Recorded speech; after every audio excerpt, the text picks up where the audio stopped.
Happy Prince. A version of the tale by thefablecottage.com. High above the city stands the statue of the Happy Prince. He is covered with fine gold leaf. His eyes are two blue sapphires. He has a big red ruby on his sword. Everyone loves him. "Look at the Happy Prince," says a mother to her son, who is crying his eyes out. "The Happy Prince never cries. Don't you want to be like him?" "Well, at least someone is happy in this town," mutters a grumpy man as he contemplates the beautiful statue. "He looks like an angel," say the children in the orphanage. One night, a little swallow flies over the city. He is all alone. His friends all flew away to Egypt 6 weeks ago. The swallow stayed behind because he had fallen in love with the most beautiful reed.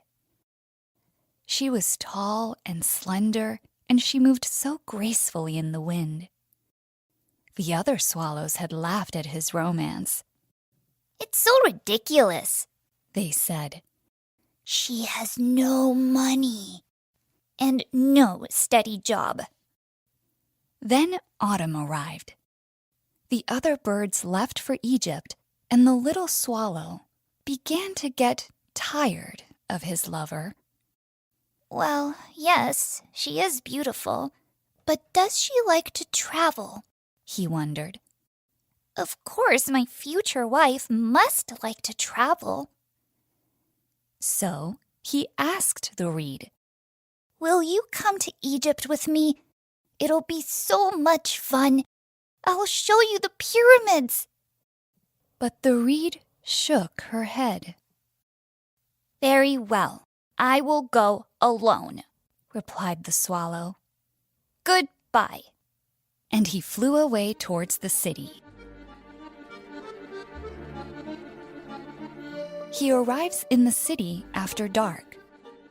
"Now, where am I going to sleep?" he wonders. He sees the statue of the Happy Prince. "Ah, I will sleep there. The view will be magnificent." The swallow lands between the feet of the Happy Prince.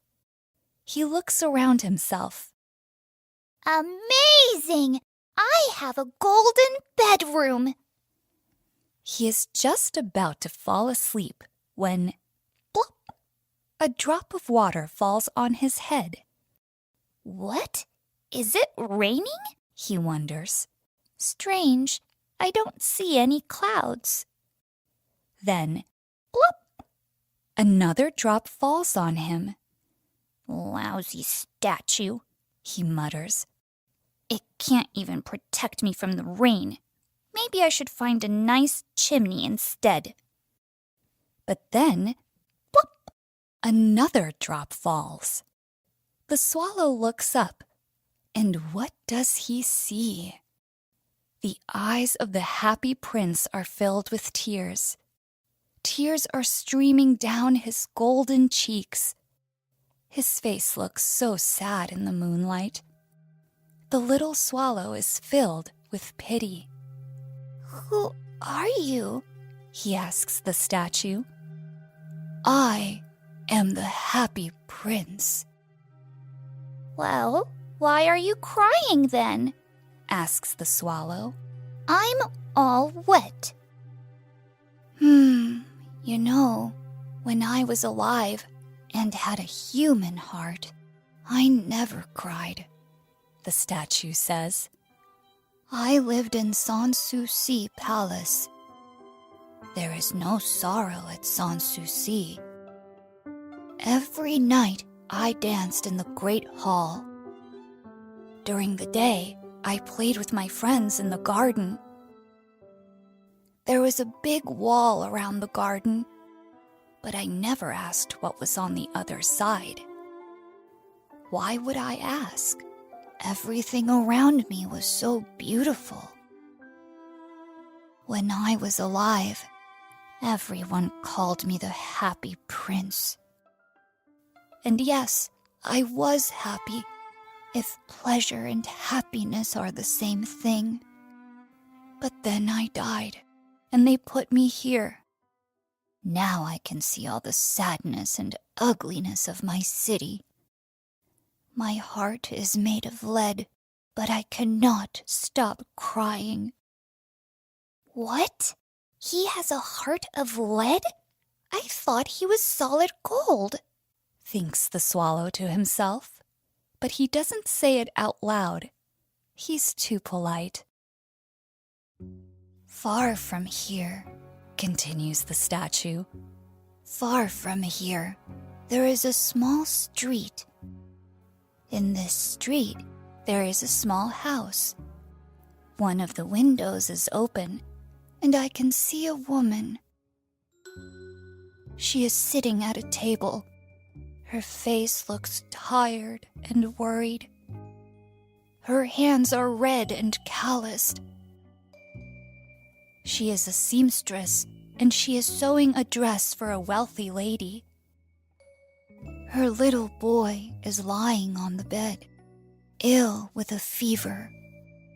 He wants oranges, but his mother does not have the money to buy oranges. All she can give him to drink is water from the river. So the little boy continues to cry. Little swallow, there is a ruby on my sword. Please take it to his mother. I am a statue now. I can't do it myself. I'm sorry, I can't, says the swallow.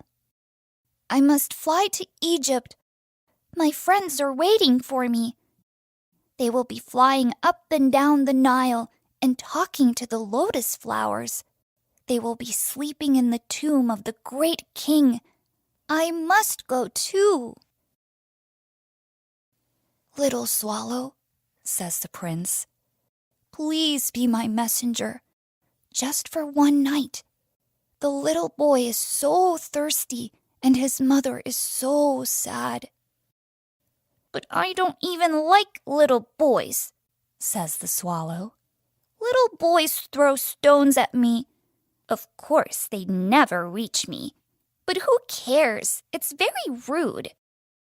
But the happy prince looks sad, and the swallow feels guilty. It's very cold here, he says. But I will stay one night and help you. Thank you, little swallow, says the prince. So the swallow removes the ruby from the prince's sword. He holds it in his beak and flies over the roofs of the city. He flies over the cathedral with its angels made of white marble. He flies over the river and sees the lanterns hanging from the masts of the boats. He flies over the market and hears the seller shout, Oranges! Come and get your beautiful oranges! He flies over the palace and hears the sound of music and dancing. A young girl and her boyfriend come out onto the balcony of the palace. The stars are so beautiful, says the boyfriend. And so are you. I hope my dress will be ready in time for the ball, says the girl. My seamstress is so slow. Finally, the swallow arrives at the woman's house. He looks through the window. The little boy is tossing feverishly in his bed. The mother is so tired that she has fallen asleep at her sewing table. The swallow hops inside. He gently puts the ruby down on the table. Then he flutters around the little boy's bed, gently fanning him with his wings. I don't feel so hot anymore, says the little boy. I think I'm getting better. The swallow goes back to see the happy prince. He tells the prince what he did. It's strange, says the swallow. The weather is really cold, but I feel quite warm now. That's because you have done something good, says the prince. The little swallow begins to think. Then he falls asleep. Thinking always makes him sleepy. In the morning, the swallow takes a bath in the river. Tonight, I'm going to Egypt, he says. He is very happy. He spends the day visiting the tourist attractions of the city. Wherever he goes, the sparrows chirp and ask each other, "Who is this distinguished stranger? It can't be a swallow. Here, in winter?" The swallow likes to be the center of attention. He enjoys himself immensely. As the moon rises, the swallow flies back to the happy prince. "Can I bring you back something from Egypt?" he asks. "I'm just about to leave." "Little swallow," says the prince, "please stay with me one more night.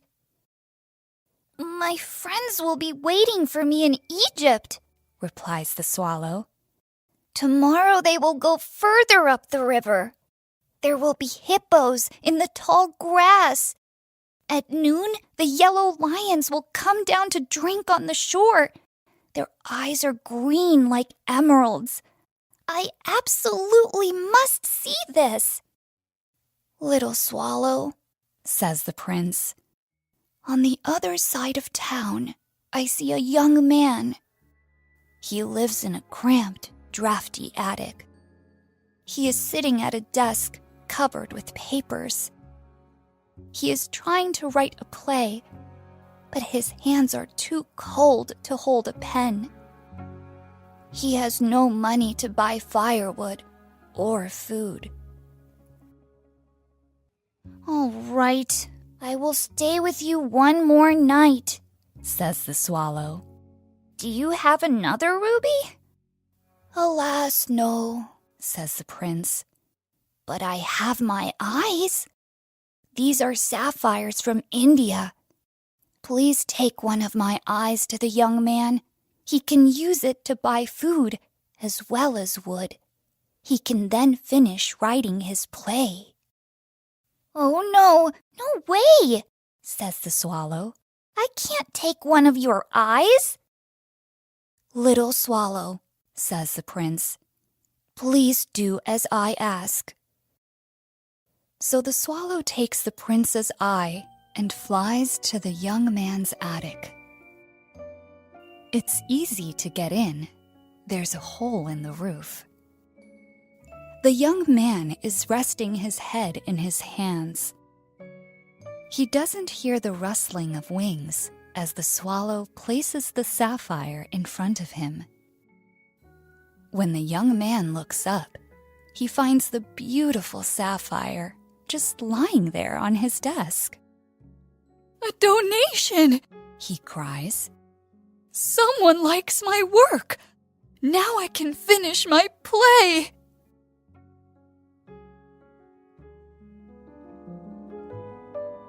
The next day, the swallow flies to the harbor. He lands on the mast of a large ship. He watches the sailors taking the cargo out of the holds of the ship. Heave ho! Heave ho! "I am going to Egypt," he declares, Heave but ho! no one hears Heave him. ho! When the moon rises, he flies to the happy prince. "I've come to say goodbye," says the swallow. "Little swallow," says the prince, "please stay with me one more night." "It's winter now," replies the swallow. "Soon it will snow. But in Egypt, the sun will be shining. I will see green palm trees. I will see crocodiles lying in the mud. My friends will be building their nests. Dear Prince, I must go, but I will never forget you. And next spring, I will bring you 2 beautiful jewels to replace the ones you have given away. The ruby will be as red as a rose, and the sapphire will be as blue as the sea. In the square just below us, says the prince, there is a little girl selling flowers. She has dropped a lot of them on the ground, and now they're ruined. Her family will starve if she doesn't bring some money home. She's crying. She has no shoes or socks. She has no winter jacket and no warm hat. Please take my other eye and give it to her. The swallow sighs. I can stay another night, he says. But I can't take your eye. You will be blind. Little swallow, says the prince, please do as I ask. So the swallow removes the prince's other eye. He flies down to the square. He swoops past the little girl and drops the jewel into her hand. Ooh, so pretty, exclaims the little girl. She runs home laughing. The swallow returns to the prince. Now you are blind, he says, so I am going to stay with you. No, little swallow, says the poor prince. You have to go to Egypt. No, I will stay with you forever, says the swallow, and he falls asleep at the prince's feet. The next day, the swallow sits on the prince's shoulder. He tells stories to the prince because the prince cannot see. He talks about Egypt, the desert, the camels, the Sphinx, the pyramids, and the huge snakes in the palm trees. Dear little swallow, says the prince, you speak of such extraordinary things. But do you know what is even more extraordinary to me? The suffering of people. There is no mystery greater than misery. Fly over my city, little swallow, and tell me what you see. So the swallow flies over the city. He sees rich people living comfortably in their beautiful homes, while beggars sit at their doorsteps. He sees hungry children sitting in the dark streets. He sees 2 little boys huddled together under a bridge, trying to get warm. You can't sleep here, says a policeman. Go on, get. And the boys scamper off into the rain. The swallow returns to the prince and tells him what he has seen. I am covered in gold, says the prince. Peel it off and give it to the poor. Piece by piece, the swallow removes the thin layer of gold from the prince. Soon, the happy prince appears dull and gray. Piece by piece, the swallow gives the gold to the poor. The children's faces grow rosy. They laugh and play in the street. We have bread now!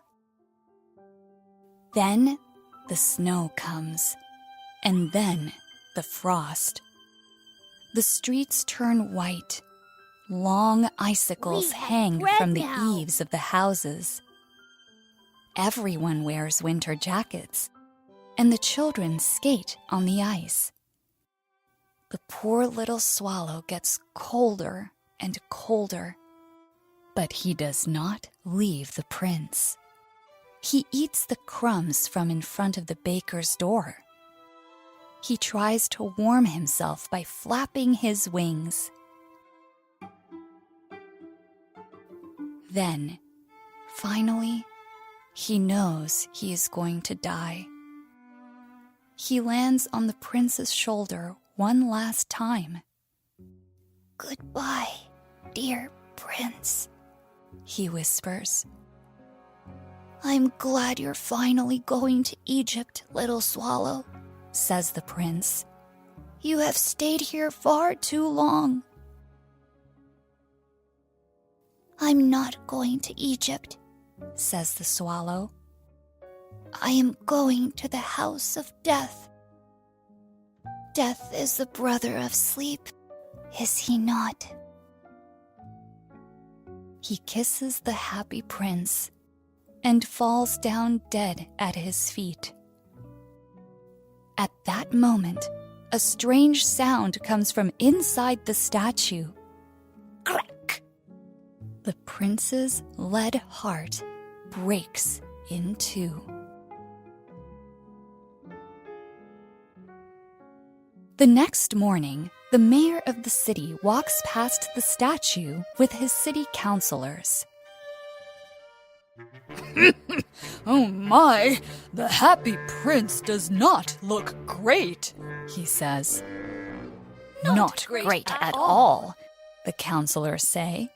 They always agree with the mayor.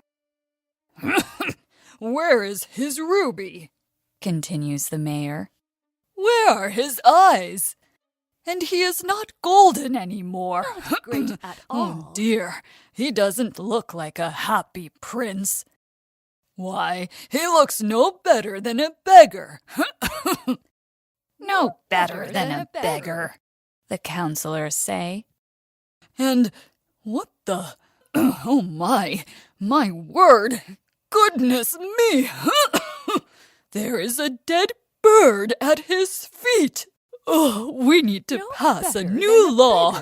Birds are not permitted to die on statues. Someone note that down. And someone notes it down. They pull down the statue of the happy prince. If it is not beautiful, then it is not useful, says an article in the newspaper.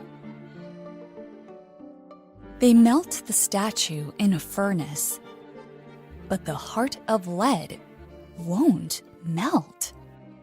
This is so weird, says one of the foundry workers. What should we do with this? Meh, just throw it away, says another. And don't tell the boss. So they throw the prince's heart on a pile of trash, right next to the dead swallow. Bring me the two most precious things in the city, says God to one of the angels. The angel fetches the heart of lead and the dead bird. Ah, you have chosen well, says God. This little bird will sing in the gardens of paradise. And in my city of gold, the prince will be happy once more.